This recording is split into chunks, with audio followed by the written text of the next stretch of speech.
Hello दोस्तों, आज आप देखने वाले हैं बीएड फर्स्ट ऑनर का जो है फर्स्ट ईयर का जो है क्वेश्चन 2025 का। तो आप देख सकते हैं इसमें सारा कुछ आपको बताने वाला हूं, कैसे क्वेश्चन रहता है और क्वेश्चन क्या क्या पूछे गए हैं, सारा डिटेल आपको बताते हैं। जैसे कि आप देख रहे हैं यहाँ पर लिखा हुआ है नोट में, प्रत्येक इकाई से एक प्रश्न चुनते हुए कुल 5 प्रश्नों के उत्तर दीजिए। प्रश्न क्रम संख्या 1 अनिवार्य है और सभी प्रश्नों के अंक समान है। यानी कि पहला जो है प्रश्न उसका जो है उत्तर देना अनिवार्य है। और आप देख सकते हैं कि ये क्वेश्चन है, निम्नलिखित पर संक्षिप्त टिप्पणी लिखिए। और ये 4 × 4 यानी कि 16 अंक का है। 16 मार्क का ये क्वेश्चन पूछा हुआ है और प्रत्येक प्रश्न जो है 4 मार्क का है। तो इस पर आप खुद भी रीड कर सकते हो क्या लिखा हुआ है। राष्ट्रीय भाषा के रूप में हिंदी भाषा का महत्व। ये हिंदी जो लैंग्वेज है, हमारा हिंदी जो लैंग्वेज है उसको राष्ट्रीय भाषा के रूप में जो दिया है उस पर जो महत्व क्या है। और दूसरा, दृष्टि श्रव्य साधनों का महत्व बताइए। हिंदी शिक्षण में अनुवाद का अर्थ बताइए। हिंदी शिक्षण के गुण।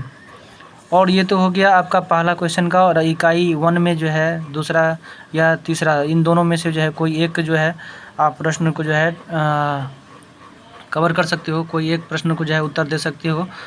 जिनमें पहला है, हिंदी शिक्षण के सामान्य सिद्धांतों की व्याख्या करते हुए वर्तमान शिक्षण प्रणाली में इनके अनुप्रयोगों का प्रयोग पर चर्चा कीजिए। या अथवा में दिया हुआ है, श्रव्य कौशल का अर्थ समझाए और इनके विकास हेतु सब प्रभावित विधियों का वर्णन कीजिए।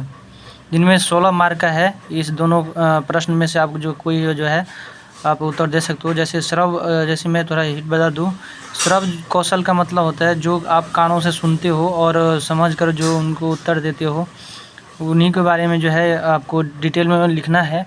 और इकाई 2 में जो है दैनिक पाठ योजना और इकाई योजना के बीच अंतर स्पष्ट करते हुए उनके निर्माण की प्रक्रिया का प्रकाश डालिए। ये भी 16 मार्क का है। और इनको भी जो है आप देख सकते हैं, ये भी 16 मार्क का है। और इनके अथवा में जो है सूक्ष्म शिक्षण के प्रश्न और कौशल और व्याख्या कौशल का उदाहरण सहित वर्णन कीजिए।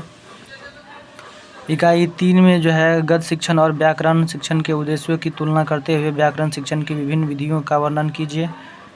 आप देख सकते हैं दोस्तों कितना आसान क्वेश्चन है। अगर थोड़ा सा भी आप पढ़ लेते हैं तो जो है आंसर दे सकते हैं। ऐसे बात नहीं है कि ये किताब बुक का नहीं है, ये कहीं और दूसरा बुक है जो किताब मिलता है, लक्ष्मी पब्लिकेशन का हो चाहे जो इस बुक से आप पढ़ते हो, लेकिन ये क्वेश्चन ज़रूर आपको मिल जाएगा। देख सकते हैं जैसे कि 8वां प्रश्न है, हिंदी शिक्षण में प्रश्न पत्र निर्माण के सिद्धांतों की व्याख्या करते हुए एक आदर्श प्रश्न पत्र की विशेषताएं बताएं। हिंदी शिक्षण जो है प्रश्न पत्र का निर्माण सिद्धांतों का कर है, किसी प्रश्न पत्र की विशेषताएं बताएं। और 9वां जो प्रश्न है वो आपको मैं पलट के दिखा रहा हूँ। जैसे ये रहा 9वां, वर्तमान शिक्षा प्रणाली में हिंदी पाठ्यपुस्तक की समीक्षा कीजिए और उसके सुधार हेतु सुझाव दीजिए। आप देख सकते हैं दोस्तों, तो ये 9वां प्रश्न था जिनमें आपको 5 प्रश्न बनाना होता है। तो कैसा लगे आपका वीडियो ज़रूर कमेंट कीजिएगा। अगर कुछ और आपको कैलकुलेशन हो माइंड में चल रहा हो तो आप जो है कमेंट करके पूछ सकते हैं।